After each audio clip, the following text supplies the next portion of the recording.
الحمد لله وحده، وأصلي وأسلم على من لا نبي بعده. سلام الله عليكم ورحمته وبركاته، ومرحبا بكم في لقاء متجدد. أسأل الله أن يجدد علي وعليكم الأمن والإيمان والصحة في الأبدان والسلامة في الأوطان، وأن يرحم الآباء والأمهات والإخوان، وأن يجعلنا وإياكم ممن طال عمره وحسن عمله، وأسأله أن يختم بالسعادة آجالنا، وأن يجعل خير الأيام أواخرها وخواتمها، وخير الأيام يوم أن نلقاه. يا رب توفنا وأنت راض عنا غير غضبان. يا رب لا تقبضنا إلا وقد أريتنا منازلنا من الجنان. وكان آخر الكلام من الدنيا شهادة أن لا إله إلا الله. مرحبا بكم.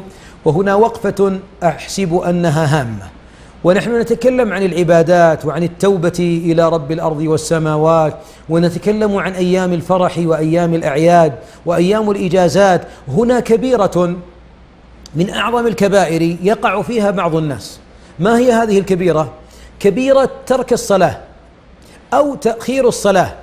أما ترك الصلاة فبإجماع العلماء أن تركها بالكلية كفر مخرج من الملة، نعوذ بالله.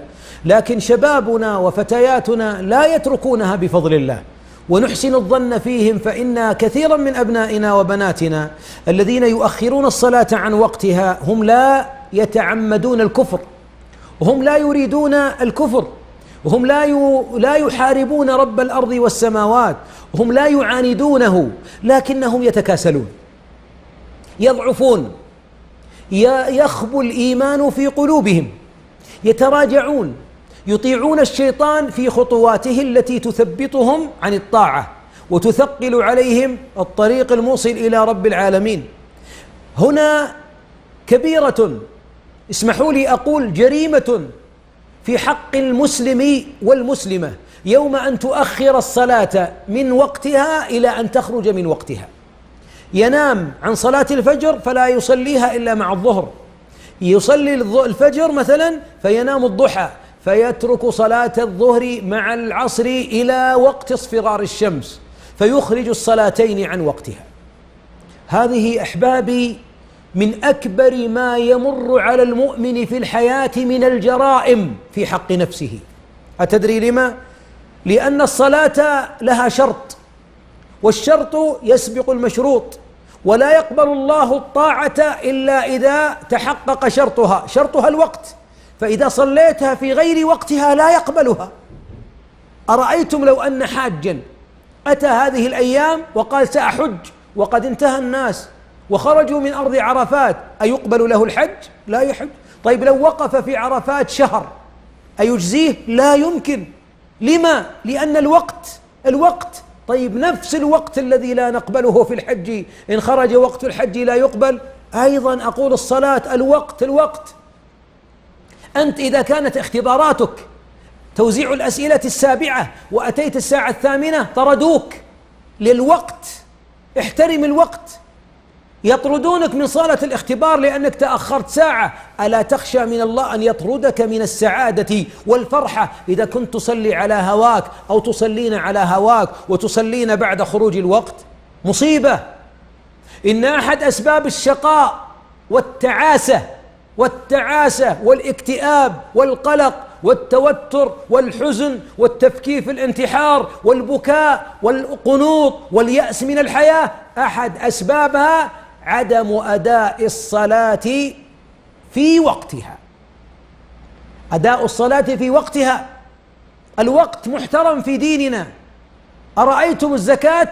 إذا حل يوم زكاة الإنسان حل حول كامل وجبت الزكاة. حول صلاة أو الصلاة إذا أذن الفجر، طلوع الفجر الثاني وهو دخول وقت الفجر، هذا وقتها. إذا طلعت الشمس انتهى وقتها. إذا صليت بعدها إن كنت نائما بغير تفريط مركب الساعة ومبلغهم يوقظونك فما استيقظت لا حرج، تصلي إذا قمت، لقول صلى الله عليه وسلم من نام عن صلاة أو أنسيها فليصليها إذا ذكرها لا كفارة لها إلا ذلك. ولقوله عليه الصلاة والسلام رفع القلم عن 3 النائم حتى يستيقظ. لكن بعضنا حياته كلها نوم.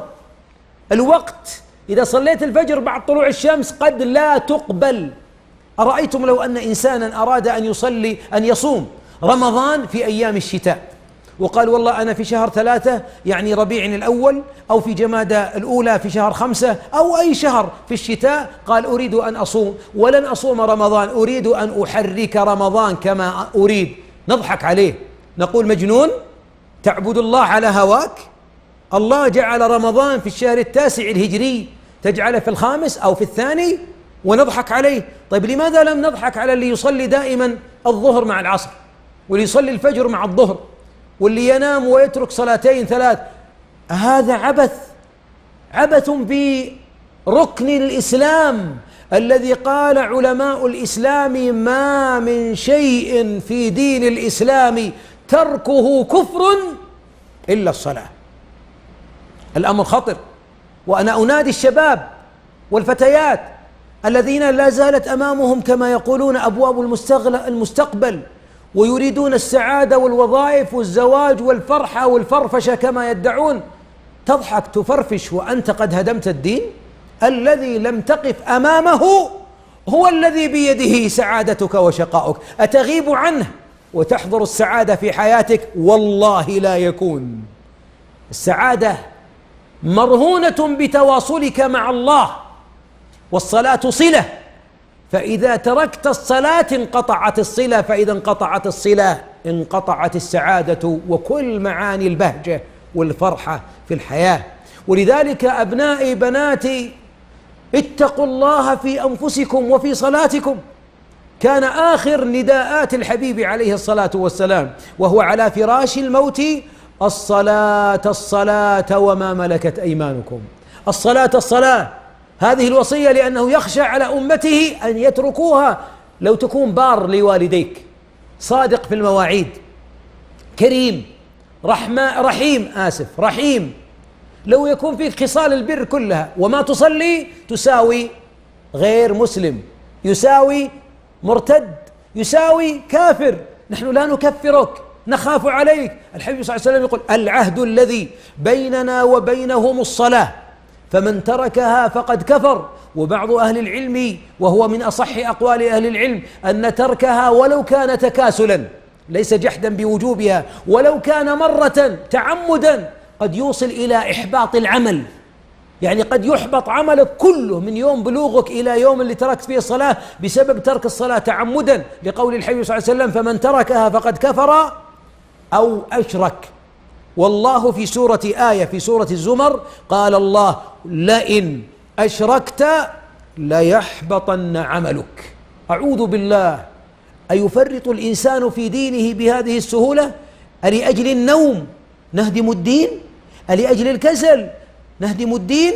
لماذا يأتينا الكسل في الصلاة ولا يأتينا الكسل ونحن نحافظ على مواعيد الطيران؟ مواعيد الطيران نأتي قبلها بساعة وبساعتين، ومواعيد الذين نلتقي بهم نحبهم نلتقي معهم في الكافيهات وغيره نأتي قبل الموعد بنصف ساعة. فلما أتى لقاؤك بالله تأتي متأخرا وتؤدي عبادة في غير وقتها. أنت لو ترى أحد يرمي الجمار في أيام محرم لضحكت عليه. طيب لماذا لم تضحك على نفسك وأنت تصلي بعد طلوع الشمس؟ أيها الأحباب، الصلاة الصلاة وما ملكت أيمانكم، هذه التي نمسكها ونتمسك بها حتى نلقى الله.